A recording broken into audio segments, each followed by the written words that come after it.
Hello, this is Cassandra Rodas. This is my vlog number 4, and I will be reflecting on the readings Habit Making Devices and reflecting on the video It's Not You, Phones Are Designed to Be Addicting. So, after reading and watching the video on YouTube and listening to the podcast as well, something that really stuck with me in the video is when Tristan Harris, who works for Google, compares using your phone as like a Truman Show, which I didn't really know what a Truman Show was till they showed it in the video. But basically, it's like when you wake up and everything is coordinated, and everything is coordinated for you, but you don't even realize it. But you also don't realize that it's coordinated just to entertain you and engage you. For example, with social media apps or all these different apps that are on your phone that every single person uses every day. In this video, they explain that apps are designed to be addicting. For example, one example I provide is having to pull down to refresh the feeds. An app will always have tons of new content for you and for users to feed into to keep them engaged and not bored, which leads to that kind of addiction with in the usage of social media. And not even social media, it can be like any app. For example, like I think the app I use the most is TikTok, so I find myself refreshing that, and you refresh it as many times as you want, and it's always providing you with new content. Doesn't matter how many times. It's never not gonna have something for you to feed onto and look at, which is why the apps are designed to be addicting. Also, I've noticed there's a bunch of like gossip apps that people use here, like let's say like Yik Yak, all these other ones that are trending, and I feel like a lot of people are using now, where they refresh and there's always new content. Doesn't even matter like you have to wait a day or you have to wait a certain period of time, but it's always just you do that pull down and you have new content. Based on the smartphone compulsion test, I am a really severe problematic phone user, so I did answer probably like 10, 12 times yes to the questions provided. So I will say I am on my phone a lot, and I have reflected on it.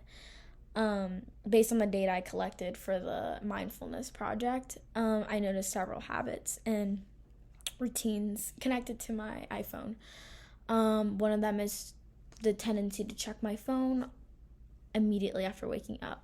And I noticed, as discussed in the article and the videos podcast, I sleep with my phone right next to me under my pillow every single night. So the first thing that I immediately think of to do when I wake up is to grab it from right next to me and scroll through it. Like, what have I missed? But in reality, I haven't missed much. It's been 8-7 hours of me sleeping, and I think I am missing so much, so I just have the tendency to check my phone immediately when I wake up.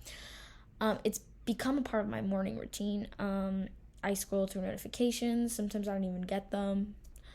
Social media and messages before getting out of bed. Like, it's never like, oh, get out of bed, do the stuff I actually have to do first, and then go to my phone.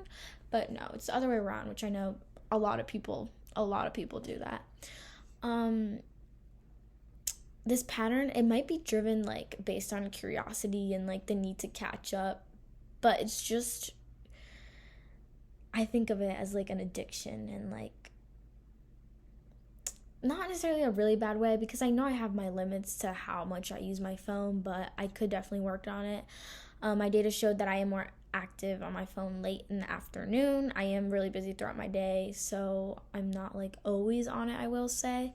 But late at night too, I often use my phone like as a break from schoolwork or like responsibilities, or like when I'm really stressed, and it just like kind of avoids me from that boredom or stress or like social situations when it's awkward. At night, I tend to spend more times on entertainment apps like TikTok, watch my shows on Peacock, Instagram, all this, which ends up like I tend to stay up way later than I need to because I don't really need to be staying up that late just because I'm on my phone scrolling through all these different kinds of apps. I noticed that certain triggers cause me to pick up my phone. For example, like waiting in line when I'm at the dining hall, waiting for something, when I'm feeling anxious, or even when I hear a notification. Like I'm doing something, I hear that notification, and I just need to reach for my phone to look at that notification.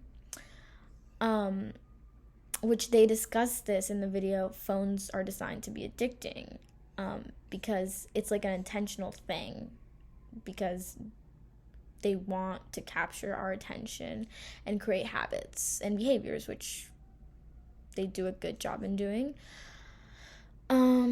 After listening to the Bored and Brilliant podcast, I also realized that I really give my time to wonder or think without stimulation. I use my phone to fill like every quiet moment, which prevents me from being like fully present in the moment or like in my thoughts or creative. This project has definitely helped me become more aware of these habits, and I've definitely like set goals for myself as to how much time I should be on my phone, and small ways I can like disconnect myself and like be more present intentionally, like within others, just like do other things that just aren't always on my phone. And yeah.